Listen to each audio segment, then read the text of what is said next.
신명기 6장 20절에서 25절입니다. 구약성경 272면 신명기 6장 20절에서 25절입니다.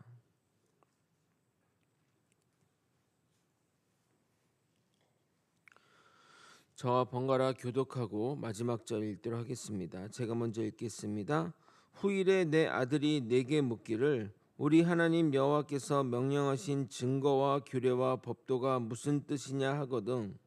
너는 내 아들에게 이르기를 우리가 옛적에 애굽에서 바로의 종이 되었더니 여호와께서 권능의 손으로 우리를 애굽에서 인도하여 내셨나니 곧 여호와께서 우리의 목전에서 크고 두려운 이적과 기사를 애굽과 바로와 그의 온 집에 베푸시고 우리 조상들에게 맹세하신 땅을 우리에게 주어 들어가게 하시려고 우리를 거기서 인도하여 내시고 여호와께서 우리에게 이 모든 규례를 지키라 명령하셨으니 이는 우리가 우리 하나님 여호와를 경외하여 항상 복을 누리게 하기 위하심이며 또 여호와께서 우리를 오늘과 같이 살게 하려 하심이라. 우리가 그 명령하신 대로 이 모든 명령을 우리 하나님 여호와 앞에서 삼가 지키면 그것이 곧 우리의 의로움이니라 할지니라. 아멘. 전적인 하나님의 은혜로 구원받은 우리는 오직 주님만을 섬겨야 합니다. 하나님이 이것을 강조하는 이유는 그것이 우리에게 좋은 일이기 때문입니다.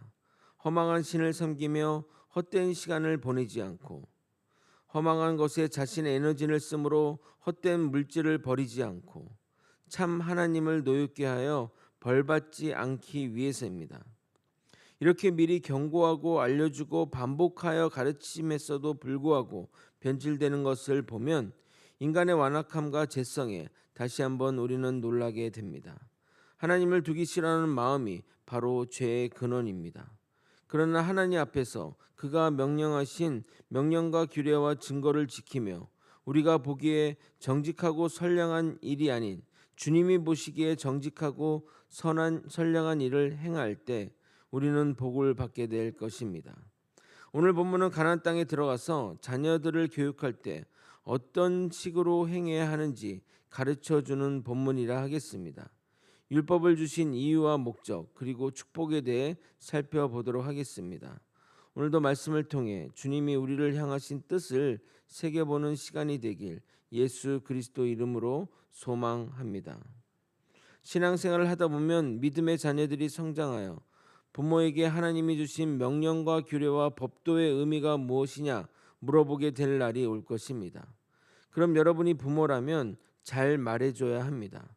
하나님 말씀이니 잔말 말고 하나님 말씀 지켜라 하면 오히려 역효과가 날 수 있습니다. 부정적인 이유로 묻든 궁금해서 묻든 의문점이 생겼다는 것은 긍정적인 의미로 생각하는 것이 좋습니다.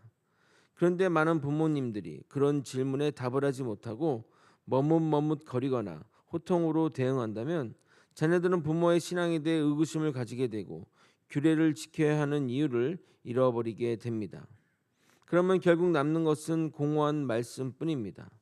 그럼 우리는 자녀들의 이런 질문에 어떻게 답을 해야 할까요? 여기 모세가 알려주는 방법을 따라 우리도 답해야 할 것입니다. 먼저 우리 신분에 대한 명확한 규정이 전제되어야 합니다. 교회는 헬라어로 에클레시아라고 합니다. 이 단어는 바크로의 의미인 에크와 불러내다의 뜻인 칼레오의 합성어로서 세상으로부터 불려 나온 자들의 모임을 뜻합니다. 그러면 교회의 구성원인 성도 또한 세상으로부터 불려 나온 자들입니다. 성도는 우리의 과거가 어떠했으며 이제 우리의 신분이 어떠한지를 깨달아야 합니다. 그 규정을 21절에서 하고 있는 것입니다. 21절을 여러분이 다시 한번 읽어보도록 하겠습니다. 시작. 너는 내 아들에게 이르기를 우리가 옛적에 애굽에서 바로의 종이 되었더니 여호와께서 권능의 손으로 우리를 애굽에서 인도하여 내셨나니 우리의 과거의 신분은 애굽의 종이었습니다. 주님의 권능의 손으로 애굽에서 끌어내셨고 여기서는 언급하지 않았지만 끌려 나온 우리는 하나님의 백성이 되었습니다. 그러므로 자녀들에게 교육할 때는 반드시 우리의 과거가 어떠했고 지금은 우리가 어떤 존재가 되었는지 알려주어야 합니다. 그것을 가장 우선해야 합니다. 그럼 질문을 드려보겠습니다. 우리의 과거는 어땠습니까? 사단의 종 또는 세상의 종이었습니다. 그런데 주님이 우리를 부르셔서 이제는 하나님의 백성, 주의 자녀가 되었습니다. 그리고 우리가 이렇게 놀라운 신분의 변화가 일어났기에 주의 자녀로서 당연히 지켜야 할 규례가 있는 것입니다. 마치 거지가 왕의 아들로 입양된다면 당연히 왕자가 행할 법도와 규례를 배워야 하는 것처럼, 그리고 과거에 거지처럼 살 때 행했던 모든 것들을 버리고 왕의 아들로서의 해야 될 규례를 배워야 하는 것처럼 우리도 주의 자녀로서 당연히 지켜야 할 규례가 존재하는 것입니다. 그런데 하나님은 우리를 애굽에서 이끌어내신 것은 전적인 하나님의 은혜로 이루어진 것입니다. 스스로 신이라 생각하는 바로가 자신의 재산이나 마찬가지인 히브리 노예를 그냥 내줄 리가 없습니다. 만약 누군가 여러분의 재산이 원래는 내 것이니 달라고 한다면 쉽게 내줄 사람이 있겠습니까? 그래서 특별히 우리를 위해 하나님의 놀라운 이적과 기사를 보이심으로써 바로를 굴복시킨 것입니다. 그래서 우리가 거기서 나와 주님의 밑으로 나아갈 수 있었던 것입니다. 마찬가지로 우리는 세상의 종노릇하며 썩어질 것을 위해 살아왔습니다. 사단의 종이 되어 죄악만 저지르고 죄악만 생각했던 것입니다. 그런 우리를 인도해 내셨으니 주님은 우리의 평생의 은인이라고 할 수 있는 것입니다. 그런 은인이 명령하는 규례를 우리가 어떻게 어길 수 있겠습니까? 그러므로 이 규례는 은혜에 대한 보답이라고 자녀에게 가르쳐 줘야 합니다. 하나님이 하신 일들에 대한 그 간략한 요약이 이렇게 되고 있습니다. 22절부터 24절 상반절까지 읽어드리겠습니다. 우리의 목전에서 크고 두려운 이적과 기사를 애굽과 바로와 그의 온 집에 베푸시고 우리 조상들에게 맹세하신 땅을 우리에게 주어 들어가게 하시려고 우리를 거기서 인도하여 내시고 여호와께서 우리에게 이 모든 규례를 지키라 명령하셨으니, 우리에게 은혜를 베풀었으니 그것에 보답하는 차원에서 명령을 지키는 것은 이해가 되는데 언제까지 이 규례를 지켜야 하나 마치 은인을 위한 옥바라지를 하는 것처럼 부담감으로 다가오는 것은 사실입니다. 그러나 하나님이 이 규례를 지키라고 하신 이유가 하나님을 위한 것이 아닙니다. 생각해 보십시오. 우리가 규례를 지킨다고 하나님께 무슨 득이 되겠습니까? 우리가 하나님의 규례를 지키면 하나님이 가지고 있는 어떤 포인트가 올라가 나중에는 그 포인트를 가지고 뭐 물건을 사시겠습니까? 무엇을 하시겠냐 이 말입니다.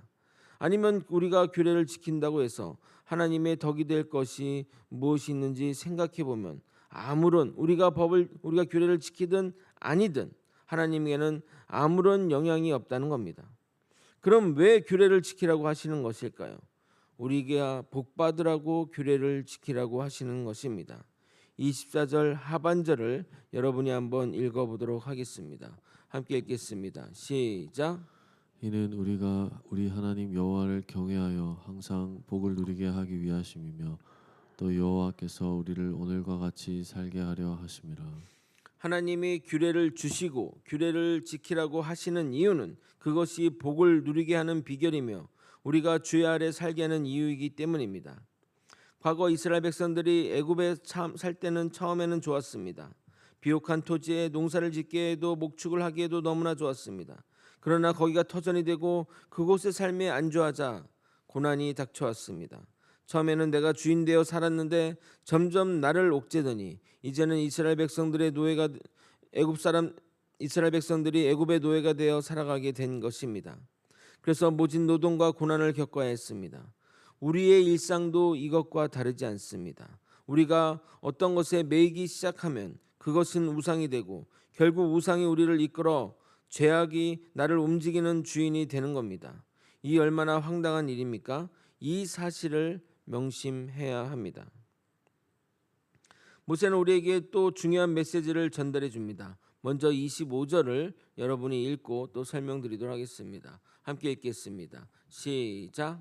우리가 그 명령하신 대로 이 모든 명령을 우리 하나님 여호와 앞에서 삼가 지키면 그것이 곧 우리의 의로움이니라 할지니라.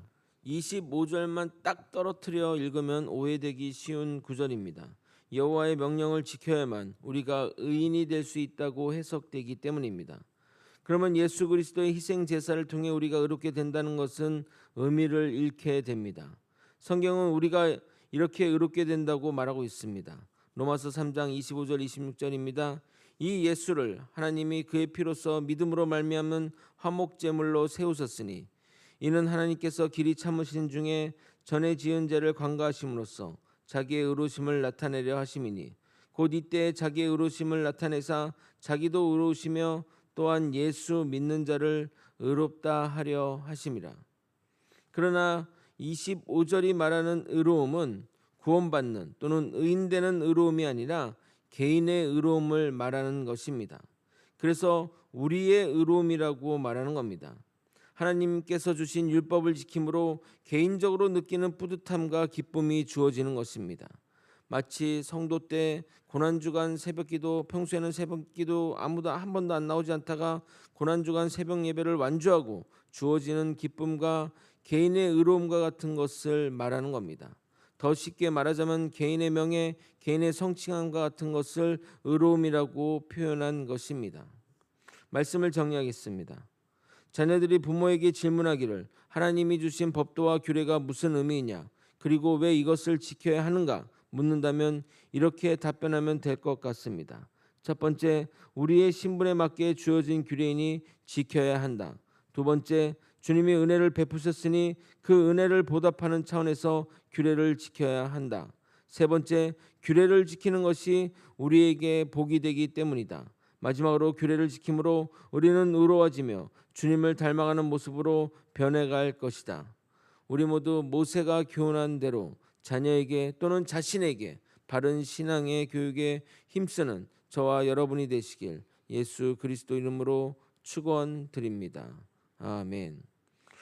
기도하시겠습니다.